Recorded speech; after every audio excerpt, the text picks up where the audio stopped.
हाय मौला जो बयान कया थो रग रग ठरी थी पवे। हाय मौला जो बयान कया थो रग रग ठरी थी पवे। नाव खणा थो जॾहिं वलीअ जो, नाव खणा थो जॾहिं वलीअ जो, नबीअ जे न्याणे पाक अलीअ जो है। साह खे सुरूर थो भाया रग रग ठरी थी पवे। ओ मौला जो बयान कया थो रग रग ठरी थी पवे। अलीअ जो बयान कया थो रग रग ठरी थी पवे। ओ जाए आमद आ जहीं जी काबो, हसनैन जो आहे बाबो। पर नारे तू मेको रोक न मुल्ला, ए नारायण इबादत है। उथंदे बहंदे हैदर हैदर बोलण मेरी आदत है। तू रंज थी वे तेरी मर्जी है, मेरे कल्ब ईमान दी राहत है। शब रोज तमिरल गिलालत मिठड़ा, मेरे पीर अली दी नायत है। ओ जाए अमद आ जहीं जी काबो, हसनैन जो आहे बाबो। नारो अलीअ जो हूंदो आहे, दुश्मनन जे लाइ दाबो। ओ मुनाफ़िक खे लगी बाहि वेंदी, नाव अलीअ सां परखा थींदी है। है नारो हणी मां जियां तो रग रग ठरी थी पवे। कंहिंजी रग ठरी आहे उहो हथ मथे त खणी ॾेखारे सुभाणे अल्लाह चओ। ओ नारो हणी मां जियां थो, ओ रग रग ठरी थी पवे। मौला जो बयान कया थो रग रग ठरी थी पवे।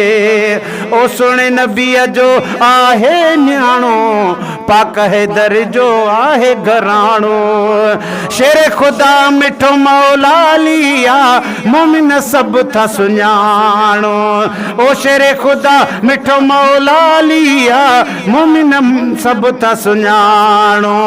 सुण सचो सरदार अलिया, हूंदो जिहाद जे लाइ तयार अलिया है। गुलाम मौला जो थियां थो रग रग ठरी थी पवे।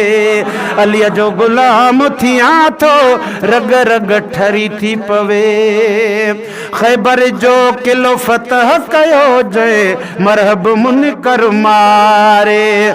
500 मण दरवाज़ो हुयो, छॾियईं हिशमत साण उॾारे। ओ हकल करे तलवार हयाई, मरहब मुनकर अधो अध कयाई है। किसो ही बयान कया थो रग रग ठरी थी पवे। मदनी मिठे असहाबन खे चो, अली मुंहिंजो बिरादरे।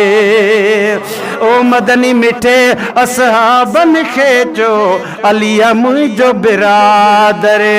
मन कुंत मौला अली मौला, फरमायो ही पैगंबर। ओ कंदो आहे जो प्यार अलीअ सां, जन्नत में हूंदो शेर जलीअ सां है। दस सभिनी खे ॾियां थो रग रग ठरी थी पवे। अली जो बयान कया थो रग रग ठरी थी पवे। पंजतन जो बयान कया थो रग रग ठरी थी पवे। ओ पढ़ंदो शान अलीअ जो आहियां, तॾहिं इज़त मिली आ।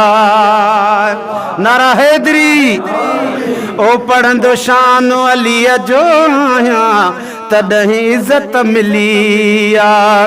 गुल हसन गुल मूंसां मोमिन मिलंदो, यार खिली आ। गुल हसन गुल मूंसां मोमिन मिलंदो, हरदम यार खिली आ। पंजतन जो मां आहियां गदागर, बचपन खां सोलंगी हसनागर है।